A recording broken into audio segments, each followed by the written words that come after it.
चंदू और पिंटू नाम के दो दोस्त थे। चंदू बहुत मेहनती और ईमानदार था, जबकि पिंटू आलसी और कामचोर था। चंदू काम की तलाश में रहता था, किंतु उसके हाथ कोई काम नहीं लगता था। एक दिन ऐसे ही वो अपने घर में सो रहा था। अचानक उसके कमरे की खिड़की के बाहर बिजली चमकी। चंदू घबरा कर उठ गया। उसने देखा कि खिड़की के पास एक परी हवा में उड़ रही है। यह देख चंदू चौंक गया। ये तो एक परी है, कहीं मैं सपना तो नहीं देख रहा ना। चंदू अपने बिस्तर से उठ खड़ा हुआ। वो परी घर के अंदर आई। चंदू, तुम बहुत अच्छे युवक हो, मैं तुम्हें कुछ देना चाहती हूँ। परी चंदू को एक तस्वीर देती है। चंदू, ये एक जादुई घर की तस्वीर है। इस घर में बहुत सारे हीरे जवाहरात छुपे हैं जो तुम्हें मिल जाएंगे, लेकिन घने जंगल में छुपे इस घर को तुम्हें खुद ही ढूंढना होगा। और याद रहे, अगर तुमने लालच करके कुछ मांगा तो तुम हमेशा के लिए इस घर में कैद हो जाओगे।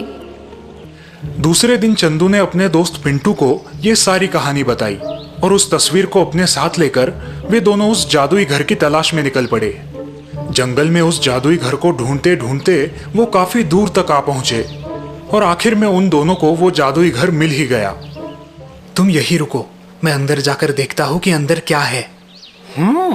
चंदू अकेले ही सब धन लेना चाहता है, लेकिन मैं ऐसा नहीं होने दूंगा। रुक जाओ चंदू, मैं भी तुम्हारे साथ आता हूँ। ठीक है, चलो, लेकिन याद है ना परी ने क्या कहा था?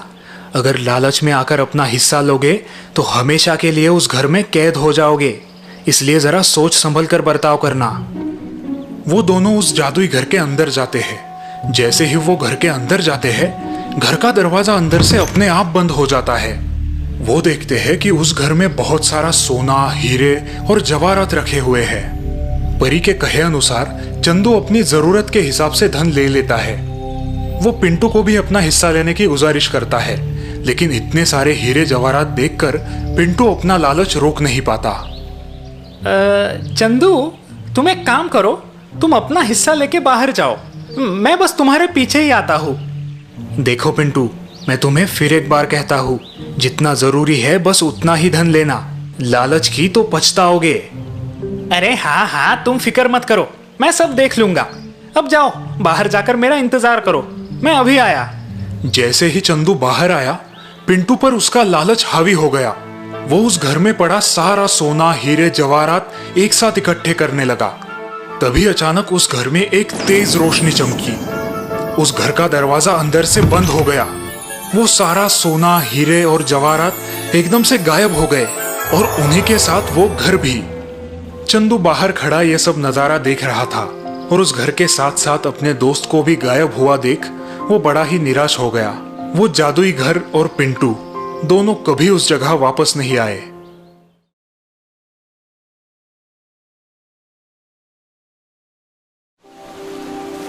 समुंदर के बीच एक आइलैंड था। उस आइलैंड के लोगों का मुख्य व्यवसाय मछलियां पकड़ के उन्हें बेचना था। मछलियां पकड़ने के लिए मछुआरों को बड़ी दूर तक अपने जहाज लेके जाना पड़ता था, इसलिए उन्हें लौटते वक्त कभी कभी 2 दिन भी लग जाते थे और उन्होंने पकड़ी हुई मछलियां बासी हो जाती थी। ताजा मछलियों के मुकाबले इन बासी मछलियों का दाम घट जाता था और मछुआरों की मेहनत जाया हो जाती थी। मछुआरों ने इस बात पर बड़ा सोच विचार किया और उन्होंने एक तरकीब निकाली। वो अपने जहाज पर अब फ्रीजर ले जाने लगे। वो मछलियां पकड़कर उन्हें फ्रीजर में रख देते, जिनसे उनका ताजापन बहुत देर तक टिका रहता। लेकिन फिर भी बाजार में लोग फ्रीजर में रखी हुई मछलियां और ताजा मछलियां, इनके बीच का फर्क जान लेते थे और फ्रीजर में रखी हुई मछलियां खरीदने से इनकार करते थे। मछुआरों के सामने अब ये बड़ी समस्या आ चुकी थी। उन्हें समझ नहीं आ रहा था कि आखिर वो लोगों तक ताजा मछलियां कैसे पहुंचाए। बहुत सोच विचार के बाद उन्होंने और एक नई तरकीब ढूंढ निकाली। उन्होंने अपने जहाज पर अब बड़े बड़े फिश टैंक रख दिए। मछलियों को पकड़कर अब वे उन्हें सीधा फिश टैंक में डाल देते थे। फिश टैंक की वजह से मछलियां जिंदा रहती और इस वजह से उनका ताजापन भी बना रहता।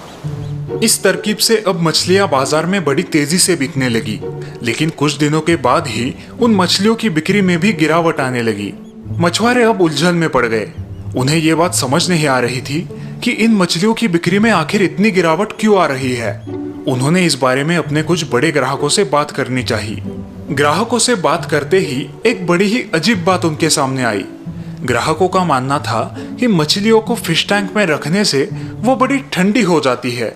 मतलब ये कि उनकी जीने की आस कम हो जाती है। उनमें वो जोश और उत्साह नहीं होता जो समुंदर की जिंदा मछलियों में रहता है, और इसी वजह से उनकी बिक्री अब कम होने लगी थी। ये बात सुनने में तो बड़ी अजीब लग रही थी, लेकिन बात में दम था।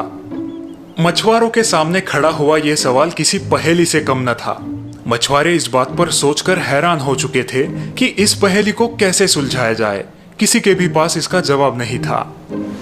एक दिन ऐसे ही सभी मछुआरे समंदर में बड़ी दूर तक मछलियां पकड़ने गए थे। रोज की तरह मछलियां पकड़कर वो उन्हें फिश टैंक में डाल रहे थे। तभी किसी मछुआरे ने गलती से एक बड़े से फिश टैंक में शार्क मछली को छोड़ दिया। शार्क मछली के फिश टैंक में आते ही उस फिश टैंक की बाकी की मछलियां अपनी जान बचाकर इधर उधर भागने लगी और फिश टैंक में एक ही भगदड़ मच गई। शार्क मछली उन बाकी की छोटी मछलियों के पीछे पड़ गई और उन्हें निगलने लगी। बाकी के मछुआरे अब जोरों जोरों से चिल्लाने लगे, अरे ये क्या पागलपन है? इस टैंक में शार्क मछली को किसने छोड़ दिया? उसे बाहर निकालो उसे, वरना वो बाकी की मछलियों को खा जाएगी। अब सभी मछुआरे उस शार्क मछली को बाहर निकालने की कोशिश करने लगे, लेकिन तभी एक बुजुर्ग मछुआरे ने उन्हें ऐसा करने से रोका। रुको, जरा रुको, मेरी बात सुनो। अब सभी उस बूढ़े बाबा की तरफ उलझ कर देखने लगे। अरे बूढ़े बाबा, ऐसे तो ये शार्क इन मछलियों को निगलती जाएगी, इससे हमारा नुकसान होगा। और नहीं तो क्या, सही कहा। थोड़ा नुकसान तो होगा, लेकिन फायदा बहुत होगा। अरे इसमें क्या फायदा होगा? फायदा? वो कैसे? जरा देखो तो इन मछलियों को, अपनी जान बचाने के लिए कितनी भगदड़ मचा रही है। बस इसी बात की कमी थी जिससे इन मछलियों की बिक्री कम होती जा रही थी। हम अभी भी नहीं समझे, जरा खुलासे से बताओ बूढ़े बाबा। लोग इन मछलियों को इसलिए नहीं खरीद रहे थे क्योंकि ये बड़ी ही ठंडी और जीवन के प्रति अनुत्साही हो गई थी। फिश टैंक में रहकर उन्हें जीवन जीने के लिए ज्यादा मेहनत करने की जरूरत नहीं पड़ रही थी। लेकिन अब देखो, शार्क मछली के आते ही अपनी जान बचाने के लिए उन्हें अब संघर्ष करना पड़ रहा है, जिससे उनकी जीवन का जोश और उत्साह वापस आ गया है। हाँ, ये बात जरूर है कि शार्क इसमें से कुछ मछलियों को निगल जाएगी, लेकिन जो मछलियां बचेंगी उनकी बिक्री बाजार में बड़ी तेजी से होगी, क्योंकि हमारे ग्राहकों को जो जोश और ताजापन इनमें चाहिए वो अब इन सभी मछलियों में बरकरार है।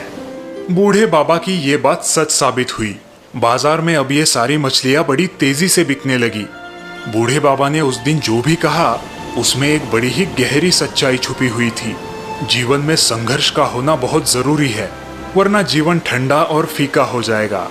वो कहते हैं ना, संघर्ष ही जीवन है और जीवन ही संघर्ष है।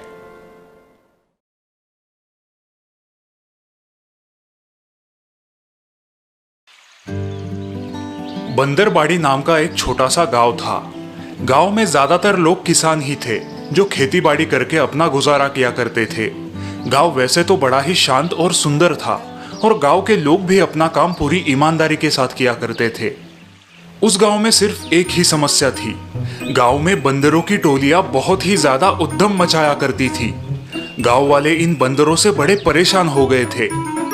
वो दिन भर गांव में यहाँ वहां उछलते कूदते रहते, कभी किसी के घरों में घुस जाते और वहां की चीजें उलट पुलट कर रख देते। दिन भर गांव में इन बंदरों की टोलियां घूमती रहती।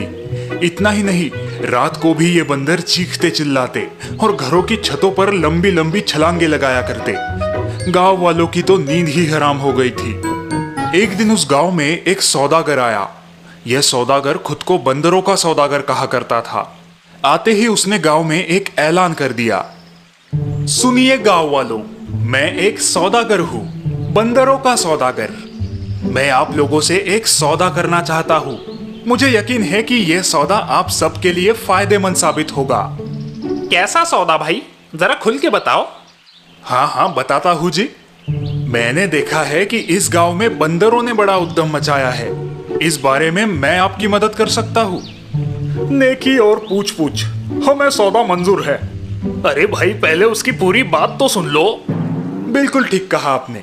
तो सौदा ये होगा कि आप लोग बंदरों को पकड़ के मुझे लाके दोगे और मैं हर एक बंदर के पीछे आपको 10 रुपए दे दिया करूंगा। बंदरों को पकड़ने के 10 रुपए? अरे वाह, ये तो बड़ी अच्छी बात है। कहा था ना मैंने कि यह सौदा आपके लिए फायदेमंद साबित होगा। आपको पैसे भी मिलेंगे और इस गांव में बंदरों ने जो उद्यम मचाया है वो भी कम हो जाएगा। और फिर क्या, दूसरे ही दिन से सारे गांव वाले हाथ धो के बंदरों के पीछे पड़ गए। अपना काम धाम छोड़ के वे सब अब बंदरों को पकड़ने का काम करने लगे। सबको 10 रुपए जो कमाने थे। धीरे धीरे गांव में बंदरों की संख्या कम होने लगी और गांव वालों को बंदरों को पकड़ना मुश्किल होने लगा। बंदरों की संख्या घटते ही गांव वालों का उत्साह भी कम होने लगा। लेकिन सौदागर ने अब फिर एक नया ऐलान किया। वो हर एक बंदर के पीछे गांव वालों को 20 रुपए देने के लिए तैयार था। फिर क्या, गांव वालों का उत्साह फिर से बढ़ गया। वो बंदरों को चुन चुन के पकड़ने लगे। उन्हें 20 रुपए जो मिल रहे थे। लेकिन आखिरकार गांव के सारे बंदर अब पकड़े जा चुके थे। गांव में एक भी बंदर अब ढूंढने से भी ना मिलता था। तभी सौदागर ने फिर से एक नया ऐलान किया। वो अब गांव वालों को हर एक बंदर के पीछे 30 रुपए देने के लिए तैयार था। अब गांव वाले 30 रुपए की लालच में आकर जंगल में जाकर बंदरों को पकड़ने लगे। लेकिन थोड़े ही दिनों में जंगल के बंदर भी साफ हो गए। सौदागर ने अपना दाम फिर से बढ़ाया। वो अब हर एक बंदर के पीछे 50 रुपए देने के लिए तैयार था। सौदागर ने अपना कारोबार अपने एक दोस्त के हाथों में सौंपा और वो खुद कुछ दिनों के लिए दूसरे गांव व्यापार के लिए चला गया। यहाँ पर गांव वाले बड़े परेशान हो गए थे कि आखिर वो बंदर पकड़ के लाए तो लाए कहां से। हर एक बंदर के पीछे 50 रुपए, ये एक भारी कीमत थी। वे सब इस बात पर सोच ही रहे थे कि उस सौदागर के दोस्त ने गांव वालों के सामने एक बड़ा ही अजीब प्रस्ताव रखा। सुनिए गांव वालों, आप सभी मुझसे 40 रुपए में बंदर खरीद लीजिए और सौदागर के लौटते ही उसे वही बंदर 50 रुपए में बेच दीजिए। इससे आपका फायदा भी होगा और आपको बंदरों को पकड़ने की झिक-झिक भी नहीं करनी पड़ेगी। क्यों, ठीक कह रहा हूं ना? यह सौदा अजीब तो था लेकिन फायदेमंद था। सभी गांव वाले अब बंदरों को खरीदने के लिए दौड़ पड़े। सभी लोग ज्यादा से ज्यादा बंदर खरीदना चाहते थे ताकि आगे जाके उन्हें ज्यादा मुनाफा मिले। बंदरों के खरीदने की बोली पर अब गांव में झगड़े भी होने लगे। बंदरबाड़ी का वातावरण अब ईर्ष्या और झगड़े से प्रदूषित हो गया था।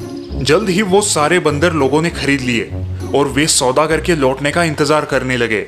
उसी रात सौदागर के दोस्त ने अपना सारा सामान समेट लिया और वो उस गांव को छोड़ के चला गया।